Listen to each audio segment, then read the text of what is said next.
So after the interviews, the interviewers were also NBI agents, executed affidavits. Is that also a part of the SOP? Yes, that is correct. Okay. And the affidavits attested that interviews were conducted, correct? Yes, it will be signed by the investigating officers and eventually signed by a superior officer. Okay. Very clear so far. Now my question to you is this. Did you actually participate in these stages of the investigation? Your That is Honor? very impossible because I'm not yet a director at that time. Okay, that's okay. Are you aware that a subpoena was issued to VP Sara? Yes, I was informed. Did you sign that subpoena? I was not No. there. I All cannot right. sign Okay. it. Are you aware that the subpoena was issued to Dempsey Reyes of the Philippine Daily Inquirer? I know that there are personalities of WINA who were present during the press conference on the November 23, but I cannot recall who are the personalities because I just went through to the affidavit of investigation. Did you sign that subpoena for Dempsey Reyes? That's impossible because Okay. I'm not that there. That's okay. Now, are you aware also that a subpoena was issued to Red Mendoza of Manila Times? We can confront you with a hard copy if you just want to refer to it, but you can answer also. At any rate, we are showing the soft copies, Your Honor, Your Honor, may I just...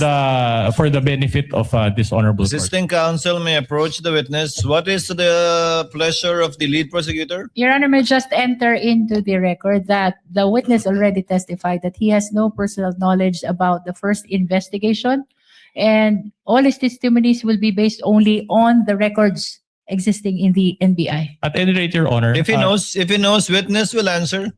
Your Honor, may we request also that those flashed in the big screen be explained by the defense counsel? I already explained, Your Honor. We're confronting the witness with hard copies, and the subpoenas, the soft copies thereof, are displayed. May we as- know, Your Honor, if these documents are pre-marked? Well, it is part, Your Honor, of Articles of Impeachment, Annex G9, pages 159 onwards. So it is part of the records of this case. These May are we not know our if they are documents. pre-marked? Yes, we can mark it. And it was also pre-marked.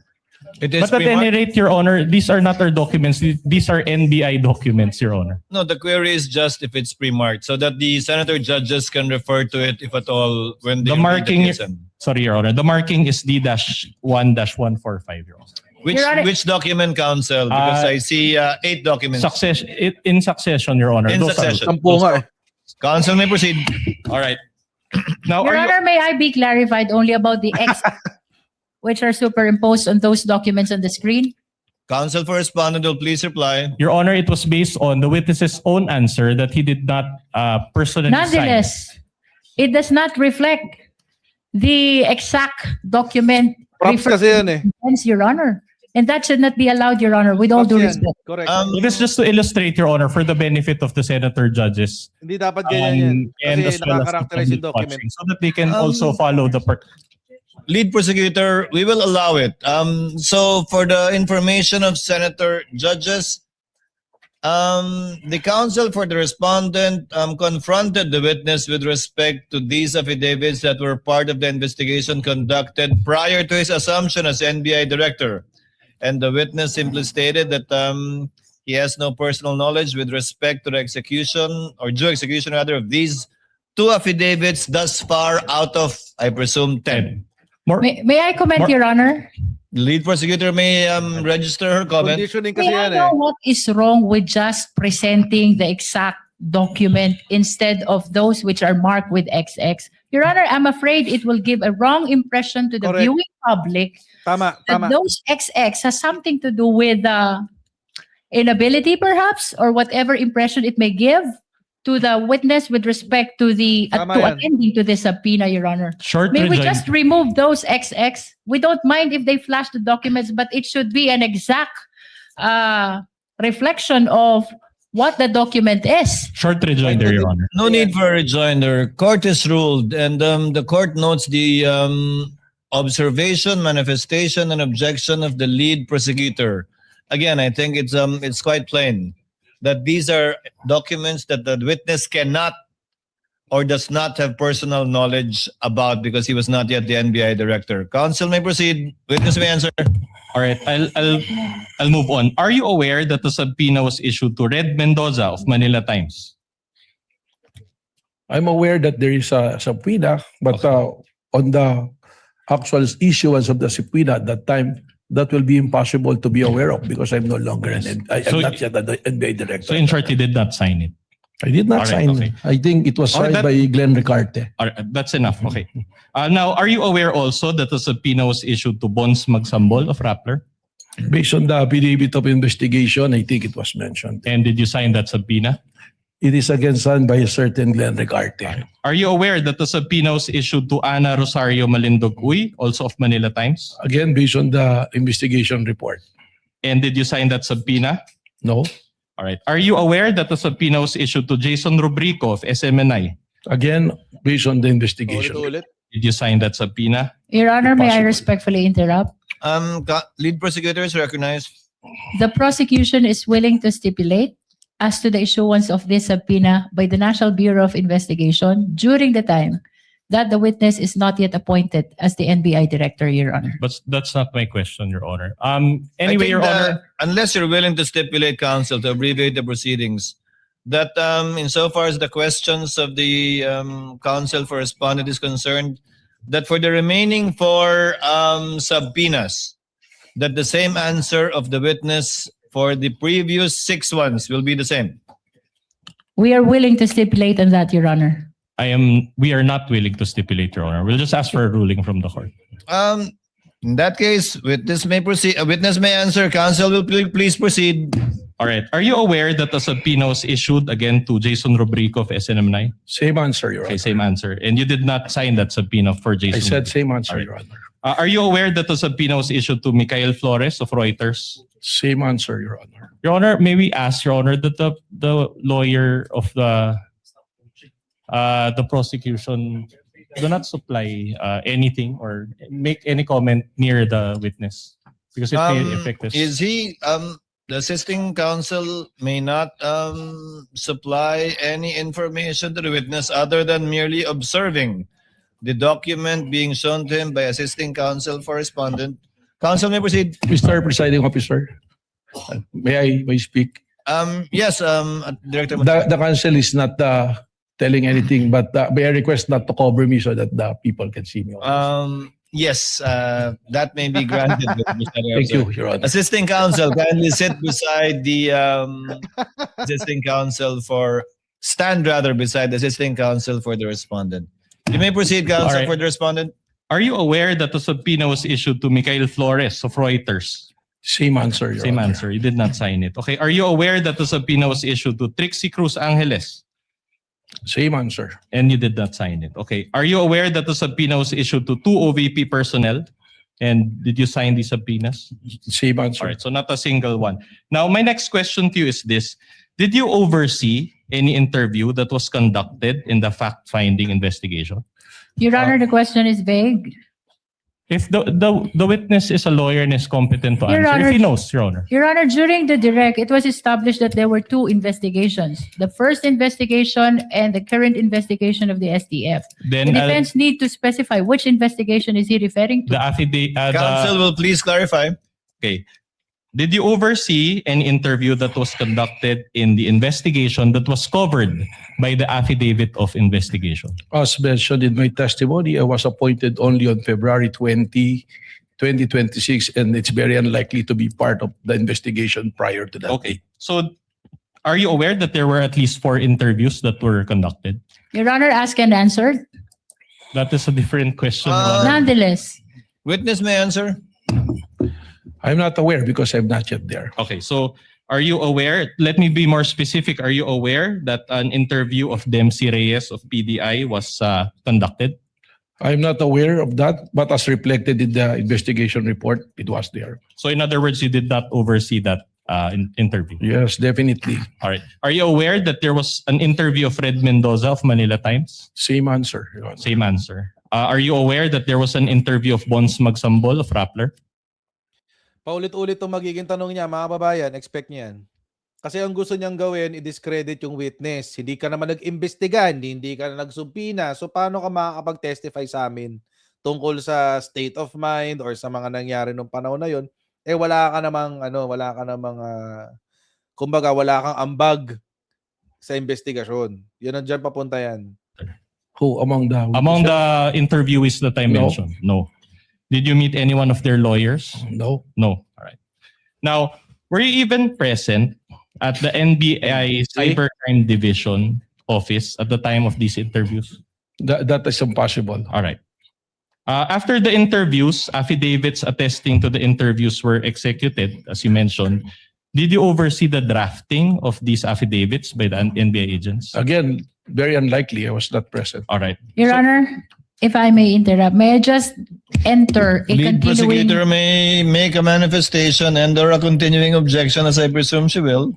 Yes, Your Honor. I'm entering a continuing objection to the line of questions of the defense on the ground as stated by the witness. He has no personal knowledge about the investigation conducted prior to his appointment in February 2026, Your Honor. Just a That is for short the rejoinder. record. The Your continuing Honor. objection is noted. Counsel for the respondent may proceed.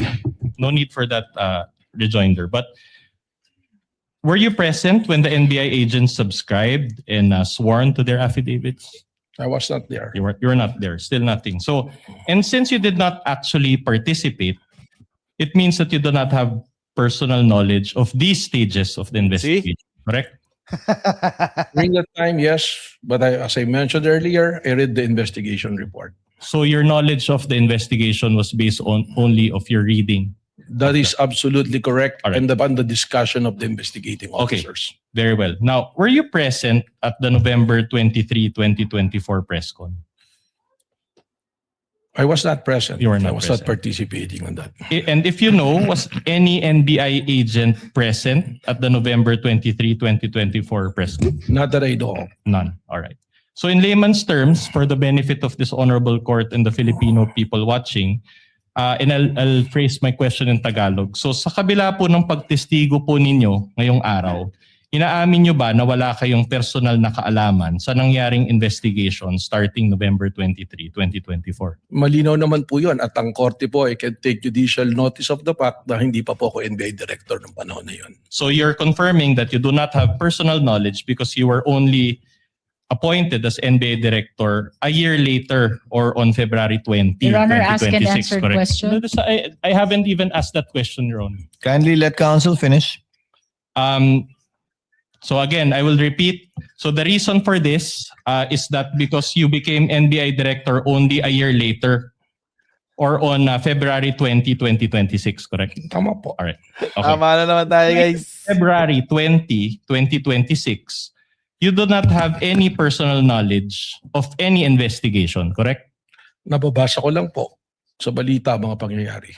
Which is not personal knowledge, correct? Well, yun lang po yung knowledge natin. You're a lawyer, correct?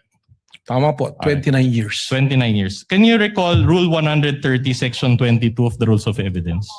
Can you refresh me, sir? Okay, I will Because you have a gladly copy. refresh you, of course. I have here a copy of Rule 130, Section Pang alas 22 ka rin eh. of the Rules of Evidence, and I'll read it. Please read with me, Director Matibag. Testimony confined to personal knowledge. A witness can testify only to those facts which he or she knows of his or her personal knowledge, that is, which are derived from his or her own perception. Can you recall that rule now? Ayan po, nababasa ko po ngayon. Okay, you Tama can po. read it. All right. So, based on this rule, will you agree with me that a witness can only testify based on his personal knowledge? Your Honor, may I comment to that? These are basic questions, Your Honor. The witness is a lawyer. He is competent enough to answer. He's an investigator. Hindi siya covered niyan. This is a comment, Your Honor.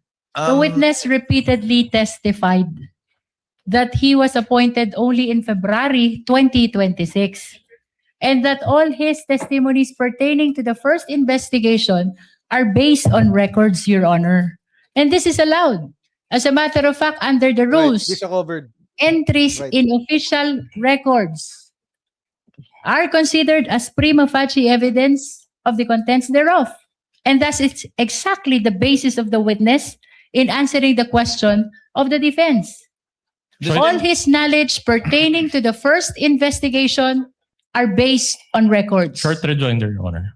No need, counsel. Distinguished lead prosecutor, the counsel for respondent did not object to the line of questioning of the lead prosecutor earlier, based exactly on the ground cited by the lead prosecutor.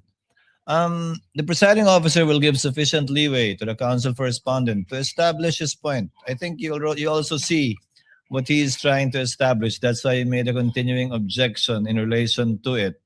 I'll give you some leeway, counsel, but go to your next topic as soon as you're done with this. Thank you, Your Honor. So, again, based on this rule, a witness can only testify based on his personal knowledge, correct? Tama po, pero Alright. meron pong mga exceptions sa rule All na right, yan. okay. If not based on personal knowledge, then that is hearsay, correct?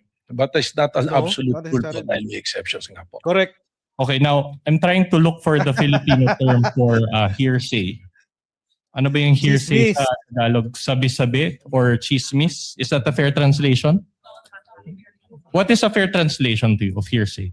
in Your Honor, the Filipino? question of the defense is I'm not misleading. He competent. never testified that that is hearsay. No, I'm not As a asking matter him. of fact, he's trying to raise the exception to hearsay. I'm not asking about the exceptions of hearsay. I'm asking a translation of hearsay. May we know- Anyway, I'll move on to. If the witness If the knows, if he does not know, he may say so. Hindi ko po Hindi alam ka kung competent. Hindi ako dito sa linguist. Tagalog. Okay, so I'll just use my own translation, chismis. Anyway, at any rate, kung wala kang personal knowledge, chismis lang yon, tama? Nakikipag-chess si ano. Ako yung nag-practice din, kahit di translate sa Tagalog, kahit minsan ko po, hindi ko po narinig ng hearsay ginamit ang salitang chismis. Alright, I'll move on. Now, the main material that the NBI used in its investigation Ito ang Gusto chess, video guys. Legal chess. of the November 23, 2024 press con, correct? Tama po. Did you watch that whole video yourself? Napanood ko po. The whole video? Well, yung pong importanteng bagay dyan ang aking tinutukan pero napanood ko po. Alright. Now, let me ask you, do you confirm that in that virtual press con, VP Sara spoke about a lot of topics? Tama po. Alright, I'll show you a portion of that video and then I'll ask questions thereafter. Now, Your Honor, we beg the indulgence of this honorable court. Again, this video is a little lengthy, but we will only show one video, Your Honor. Counsel may proceed. Ayun ulit. Pinakita uli nila yan. Pagkakain ninyo, buffet, dyan, dito, sa House of Representatives, alak, at ng mamahaling wine.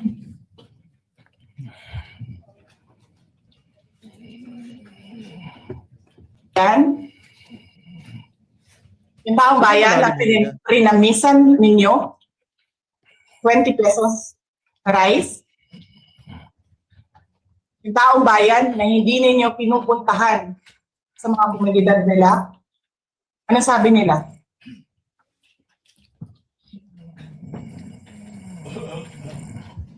Ganyan ang bayan natin.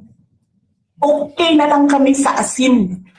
Sa kung pa nakahanap, bayan, na ang tao, because of their hopelessness, because there is no functioning corporate, okay na lang sa asin.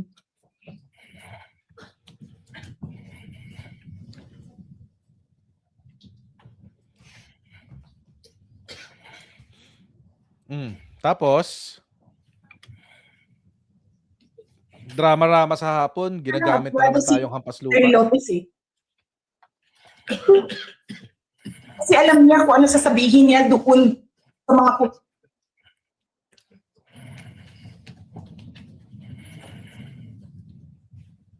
Your Honor, it appears that we're having technical difficulties. Can we just Yes, replay that part, Your Honor? Nakawin yung Basahin cellphone. mo na lang yung translate. Your Honor, may I make a manifestation first?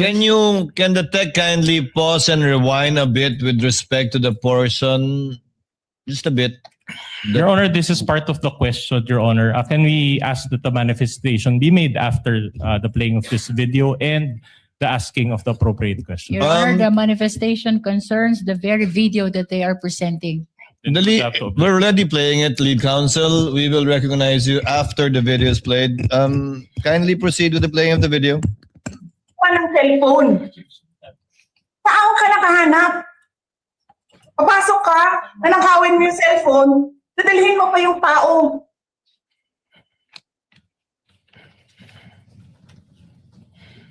Ano na nakawin yung cellphone?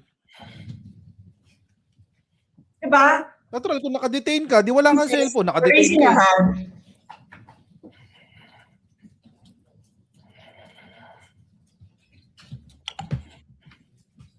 Hello? Naririnig po ba ako, Princess Maui? Yes. Oh, thank you. Good morning po, Madam Vice President. Thank you so much nga po pala sa dala niyong kopya nung hearing na pumunta kayo for PRRD. Kami yung nasa likod niyo po, yung tinawag nilang bastos kasi pumalak pa kami because of Congresswoman Cardema. Thank you, ma'am. Nakakain kami. Ako po ay natatakot kumain ng pagkain doon baka mamaya. Ma'am, mag-iingat po kayo. Nasa teritoryo kayo ng kalaban. Okay Nag-aalala lang po kami para. ma'am, kasi sila naman ako eh. Sila talaga yung bastos eh. You read Opo, what you okay. saw. Yeah. Mag-iingat po kayo kasi sa dinami-rami po ng inyong mga pasabog ngayong gabi, it seems like marami po talaga kayong alam about them, no? Dahil sa pagkakasama niyo sa kanila during the campaign and during the 2022 elections. Baka po mamaya kasi totoo yung mga naririnig namin, o yung, I don't know if it's true, na meron daw silang Operation Romanovs and baka bala kayong ubusin ang inyong pamilya dahil hadlang kayo sa kanilang mga balak in the future. So, mag-ingat po kayo. Kami po kasi kami ng EDSA Friday Through, kami yung bumababa every Friday dyan sa EDSA because we believe yan yung tamang venue sa dinami-rami na ng problema natin. Ang kaya lang naman po namin gawin ay manawagan na bumaba na yan. Eh ano po kayo ang remedy naman ninyong mga nasa posisyon or ng mga kayang labanan itong napakarami na pong ginagawang korupsyon at krimen laban sa taong bayan? Ano po ang pwede nyo maging remedy para matapos na ito? Lalo't nagsisigaw na po ang taong bayan na mag-people power. Yes. Huwag kang mag-alala ma'am sa security ko kasi may kinausap na ako na tao. Ito sa kanya, kapag pinatay ako, patayin mo si BBM, si Lisa Araneta at si Martin Romualdez. No joke. No joke. Nagbilin na ako ma'am. Pag namatay ako, sabi ko, huwag ka tumigil ha. Hanggang hindi mo mapatay sila. And then he said yes. So, alam mo ma'am, yan ang lagi kong sinasabi sa makabayan lang. Ang laban, wala dyan sa EDSA ma'am. Wala dyan sa mga highway. Ang laban ma'am nandun sa loob ng palasyo. Yan ang problema. Alam nyo mga kababayan, yung statement niya na yan, Yung expression ninyo na ako hindi pa nagtatanong. Yung statement na yan ni Sarah na ang laban nasa loob ng Malacanang, taken into the context of kumuha na siya ng ng assassin, could be interpreted as yun talaga kasama siya dun sa threat ng assassination eh. Kasi yun yung sinabi niya ang laban wala sa EDSA, ang laban nasa loob ng Malacanang. Tapos sasabihin mo yun pagkatapos mong banggitin na kumuha ka ng assassin. So ibig sabihin gusto mo talagang papatay ang presidente sa loob mismo ng Malacanang. 'Di ba? Din yung context nun eh. Hindi ko na ba't paulit-ulit nila pinapakita to. So, yes, ma'am. Maraming salamat sa ginagawa ninyo. Dahil sa ginagawa ninyo, I'm sure nakikita yan ng taong bayan. Ina-appreciate nila yan. O ngayon, kitang-kita rin namin At yung mga kababayan ang yung gusto kalokohan mo. sumali sa inyo. Pero sa sobrang hirap ng buhay ngayon, hindi nila maiwanan yung mga trabaho nila at hanap buhay nila para pumunta sa daan. Bakit sila naghihirap? Bakit? Dahil sa gobyerno. Hindi ba dapat yung gobyerno natin ang nagpapagaan ng buhay ng tao? Gobyernong kasama siya. Gobyerno natin ang nagpapahirap. Totoo lang. Kasi gusto ba nila lagi na lang mahirap ang mga tao para madali mapasunod. May mga lugar kami sa Mindanao na ganyan ang mga politiko. Gusto nila, mahirap lahat. Bahugan lang nila ang kwarta. Governor na sila, mayor na sila, congressman na sila. Hanapin niyo, ma'am, yung mga lugar na sobrang hirap sa Mindanao. Tingnan niyo anong gawain ng politiko. Pinapakain lang ng pera ng tao. Pinabastos yung kanilang pagkatao. Dahil wala silang pakialam. All right. For the benefit of this court, that is timestamp 1-12, 1:12:43 onwards of the video recording with accompanying transcript. With the This is permission of exhibit- with the permission of the counsel for respondent, the lead prosecutor is recognized for her manifestation. Your Honor, I wish to manifest that the video which was played is unmarked and spliced video, Your Honor. That is for the record.